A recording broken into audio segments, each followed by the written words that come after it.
Boa tarde, está de volta o programa Eclésia nesta terça-feira, que é Dia Mundial do Doente, e por isso, dentro de instantes, iremos conversar com o Padre Fernando Sampaio, que é o coordenador do Serviço Nacional das Capelanias Hospitalares. Para já, ficamos com outros temas que marcam a atualidade religiosa.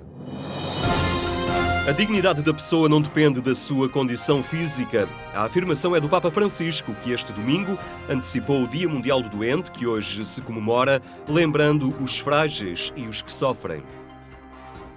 Este domingo, o Papa quis antecipar o Dia Mundial do Doente, que se comemora hoje no dia de Nossa Senhora de Lourdes. Diante dos peregrinos presentes na Praça de São Pedro, no Vaticano, Francisco recordou que a fragilidade não retira dignidade ao ser humano. A dignidade da pessoa não se reduz mai alle sue facoltà o capacità e non viene meno quando la persona stessa è debole, invalida e bisognosa d'aiuto. O Papa lembrou o trabalho dos profissionais de saúde que diariamente contactam com pessoas em sofrimento. Francisco quis também sublinhar as famílias que cuidam dos seus doentes.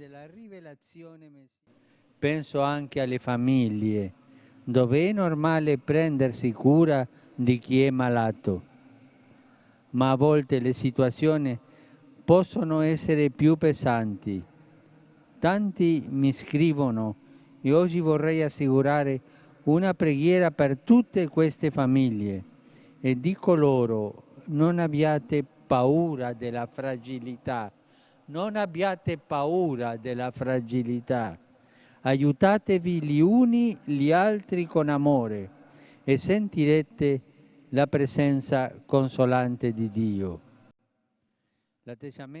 O Papa iniciou este encontro com os peregrinos com a sua habitual catequese, que desta vez se centrou na imagem dos cristãos como sal da terra e luz do mundo para fecundar a humanidade.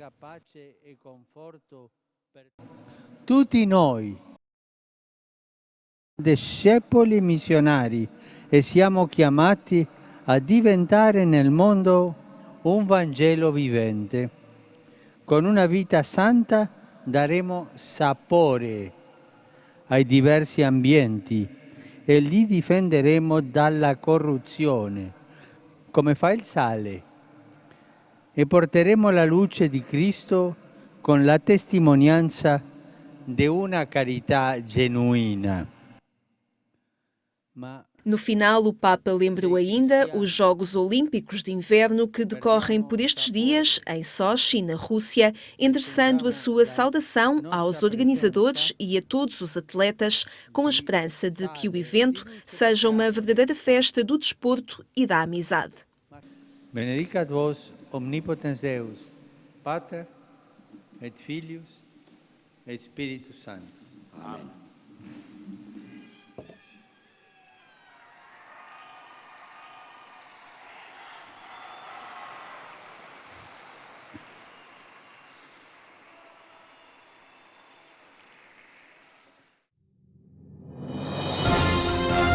No Dia do Doente, o responsável pela Pastoral da Saúde lembra que é preciso passar da pastoral sacramental para uma pastoral mais centrada na pessoa. Médico e padre, é coordenador da Comissão Nacional da Pastoral da Saúde. José Manuel Pereira de Almeida dá continuidade ao trabalho que Monsenhor Vítor Feitor Pinto desenvolveu durante 28 anos e sublinha que é preciso reforçar uma pastoral mais centrada na pessoa. Não só deslocar do doente ou da doença para a saúde, centrando na pessoa que está doente ou que está em situação de cuidados de saúde, mas também deslocar da pastoral sacramental para uma pastoral mais centrada na pessoa. Creio que a capelania tem essa grande virtude e com os voluntários todos que pode associar, ministros da Eucaristia, missionários da Eucaristia, da Comunhão, também numa perspectiva que não seja uma perspectiva redutora e sacramental. Para o responsável da Comissão Nacional da Pastoral da Saúde, Ir ao encontro de quem sofre é descobrir o verdadeiro rosto de Jesus.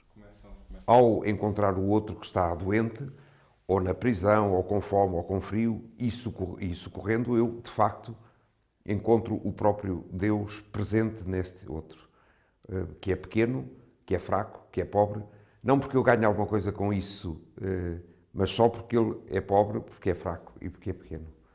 E o que fizeste aos mais pequenos dos meus irmãos, a mim o fizestes, é também a outra versão, é assim, quando vamos visitar o doente, quando estamos a socorrer quem necessita, de facto, podemos ganhar a consciência de que é o próprio Jesus que mora naquele coração atribulado. Mas a fragilidade de quem está doente não impede que o sofrimento se transforme em autêntico testemunho de coragem e de fé. O padre José Manuel Pereira de Almeida recorda um caso da sua comunidade cristã. Já com 97 anos, o ministro da Comunhão que o acompanhava nos últimos 2 anos, porque foi substituído uma anterior visitadora, aprendia com ele lições magníficas, confessou-me, sobretudo da esperança, sobre a esperança. Ora, são coisas que habitualmente nós temos a ideia de que vamos dar. Não, nós vamos também receber, vamos aprender muito e é bom pormos naquela situação que Jesus ensina no lava-pés, que é não de cima para baixo, mas ao contrário, de baixo para cima. Estar junto de quem sofre é também zelar para que a ética não seja posta em causa por interesses ou por imperativos económicos que nos dias que correm vão lançando constrangimentos à qualidade dos serviços de saúde. O que não podemos deixar que entre nós aconteça é os ricos com médicos privados e os pobres privados de médicos, não é? Como era um escrito, suponho, de tipo anarquista que estava ali na Avenida Berna, na Universidade Nova de Lisboa, aqui há uns anos. E creio que essa ideia de quem é que utiliza o Serviço Nacional de Saúde e a atenção às pessoas que são, de facto, mais carenciadas, eu creio que deveria haver uma determinação forte dos dirigentes, das pessoas responsáveis a esse propósito. Não podemos descurar quem mais precisa. Estar ao lado de quem mais precisa, entender o sentido cristão do sofrimento humano e saber crescer com aqueles que no seu sofrimento nos permitem olhar com mais nitidez o rosto de Cristo. A recuperação europeia não pode ser um regresso ao passado, mas a aposta no novo paradigma. Palavras de Dom Manuel Clemente, que participava na Universidade Católica Portuguesa no debate Olhares Cruzados sobre Portugal. Olhares cruzados sobre Portugal. Desta vez, um bispo e o ministro para analisarem a situação social em Portugal. Sobre a mesa, alguns indicadores, os da queda demográfica e os do desemprego. De um lado, a acentuação da novidade do problema nos tempos atuais. Do outro, a referência a estatísticas, a projetos e a previsões que não conseguem esconder a gravidade do problema do desemprego. Hoje há em Portugal uma descida lenta, mas ao mesmo tempo consistente da taxa de desemprego. E eu acho que isso deve ser lido efetivamente como um sinal de esperança. E um sinal de esperança em algo que o Dr. Santos Silva dizia há pouco, com toda a razão e com o qual eu não posso concordar mais. Eu acho que isto é, acima de tudo, um sinal de esperança para a enorme capacidade de resiliência, a enorme capacidade de resistência, mas também de reinvenção da economia portuguesa, das empresas portuguesas, dos trabalhadores portugueses. As coisas não voltarão a ser como eram de antes. E não apenas por questões, como habitualmente se dizem, de gastos excessivos, de endividamentos impossíveis de manter. Não, é mesmo em termos mundiais e tirando aquilo que me parecem ser consequências lógicas de uma globalização que não vai parar.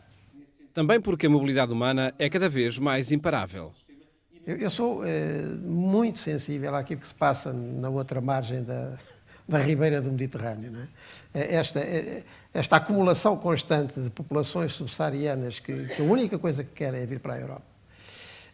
que serão então o tal proletariado externo a somar-se aos excluídos de dentro, né, da própria Europa, e que ficam fora do mundo do consumo, que acabou por ser o ideal e o valor, por excelência, da sociedade, da mentalidade e do apetite que vivemos até agora. Isto provoca necessariamente uma mudança, como se diz, de paradigma, não é? Em causa o novo paradigma, uma nova organização social que não permitirá repor modelos do passado. O quadro em que se está a pensar a recuperação europeia, no meu sentimento, mas que é cada vez mais a minha convicção, olhando um pouco, enfim, para os sucessos e insucessos das civilizações que se têm acrescentado na história da humanidade, não vai dar. Nós não vamos recuperar-nos como éramos. Quer em termos quantitativos, porque não dá para todos, terá que ser também qualitativamente, noutra maneira de pensar. O desafio é, por isso, encontrar alternativas, nomeadamente para o problema do trabalho. O problema do trabalho ultrapassa o problema do emprego, porque o trabalho é próprio da condição humana. Esse problema é da vida toda, não é? Se a pessoa permanece ativa e criativa, a pessoa tem outra qualidade de vida e também dá outra qualificação à sociedade em que se insere. Um problema que encontra respostas no setor da economia social. O setor da economia social é um setor que representa, do ponto de vista da empregabilidade em Portugal, cerca de 5,5% do emprego remunerado em Portugal. Só para termos, os números muitas vezes de forma fria dizem-nos pouco, mas para termos algum setor, para termos alguma comparabilidade, 5,5% significa muito mais do que, por exemplo, a totalidade do setor financeiro, do setor bancário, do setor segurador em Portugal. E eu que me lembro também do setor da economia social, nunca adveio uma crise nacional ou mundial. Pelo contrário, é um setor que nos ajuda efetivamente a reagir exatamente contra essas mesmas crises. Olhares cruzados sobre a sociedade portuguesa que neste debate se alargaram também ao problema demográfico. Em causa a renovação geracional através de mudanças no quadro de valores e nas políticas de apoio à natalidade. Muito obrigado, Sr. Presidente. Notícias em atualização permanente em agência.eclesia.pt. E neste Dia Mundial do Doente queremos destacar o trabalho desenvolvido pelo Serviço Nacional das Capelanias Hospitalares, cujo coordenador, Padre Fernando Sampaio, temos entre nós. Muito boa tarde, obrigado por estar na nossa companhia. Houve tem alguns anos já, um recente enquadramento legal que veio a regulamentar o trabalho das capelanias hospitalares. Passados estes anos, já é possível fazer uma avaliação também do que é que foi possível construir ou do que é que este novo enquadramento legal possibilitou. O que é possível desde já, em termos de balanço, avaliar este novo regulamento que veio, portanto, enquadrar a ação das capelanias? O novo regulamento que veio enquadrar a ação das capelanias, no fundo, proporciona da parte do Estado e da parte dos hospitais uma melhor forma de organização, ou, sobretudo, dá normas de organização e de abertura para que, de facto, se possa exercer este bem para os próprios doentes. O Decreto-Lei 253/2009 o que faz é um enquadramento novo a nível dos hospitais, porque o enquadramento antigo que tinha mais correspondência apenas com a Igreja Católica.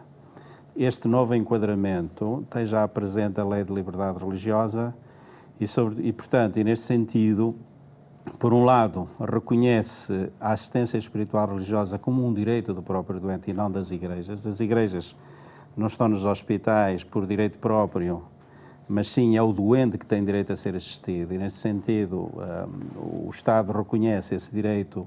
Permita-me só que leia aqui uma parte que está contida neste diploma e refere concretamente à assistência espiritual e religiosa nas instituições do Serviço Nacional de Saúde, permanece reconhecida como uma necessidade essencial com efeitos relevantes na relação com o sofrimento e a doença, contribuindo para a qualidade dos cuidados prestados. Portanto, ora, há aí duas coisas. E duas coisas fundamentais que muitas vezes não são tidas em conta. Por um lado, o direito do doente à assistência espiritual religiosa, que é um direito inalienável. Pelo facto de alguém estar doente, não pode estar proibido de ter assistência religiosa. Segundo lugar, o bem que isso é para a pessoa. porque as questões da assistência espiritual religiosa, ou melhor, as questões da espiritualidade e da vivência religiosa são fatores de sentido de bem-estar. Aliás, há uma série de investigações atualmente a nível científico que dão conta disso, inclusivamente no enfrentamento de situações complicadas, de stress, por exemplo, a perda de alguém, o bem que é exatamente a dimensão religiosa para enfrentar essas perdas, ao dar significados, portanto, às próprias perdas, não é? À vida e, sobretudo, à vida da pessoa para integrar a perda que sofreu. Por outro lado, o outro aspecto, o último, que está aí incontido, é a qualidade que a assistência espiritual religiosa dá aos cuidados. Porquê? Porque a doença e o sofrimento têm um impacto brutal na vida das pessoas, sobretudo o seu sofrimento severo.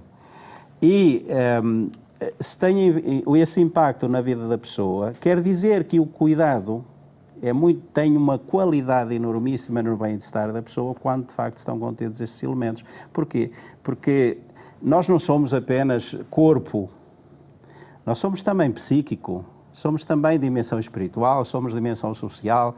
A saúde engloba a harmonia de todas estas dimensões da pessoa e, nesse sentido, a espiritualidade e a dimensão religiosa concorrem para o bem destas dimensões da pessoa, no fundo, para a harmonia da própria pessoa. E o hospital, ao prestar cuidados globais, cuidados holísticos, ele próprio beneficia, na qualidade dos cuidados que fornece, da própria dimensão espiritual religiosa. Eu creio que ainda não está estudado, ou melhor, se calhar os impactos, muitas vezes a gente vê sob o ponto de vista dos impactos económicos da presença de alguém nesta dimensão. Que custos é que tem para o Estado? Embora hajam por aí muitas coisas, ou muitas pessoas que vêm com esses problemas, mas não os têm todos na totalidade.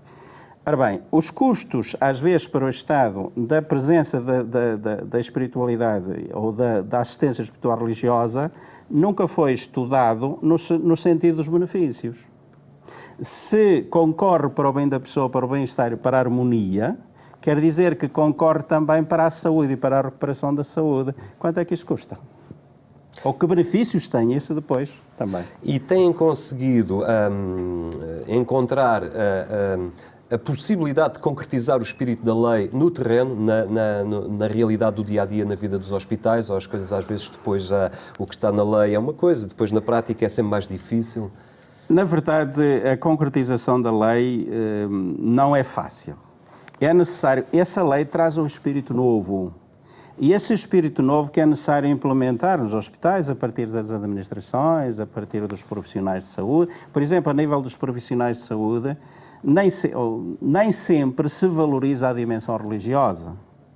Deveria, aliás, a própria lei prevê que quando um doente entra no hospital, lhe devia ser favorecida toda a informação relativa à dimensão espiritual religiosa que ele pode ter acesso, inclusivamente lhe deve ser perguntado se quer a assistência espiritual religiosa, isto é, numa promoção ativa dos direitos do doente.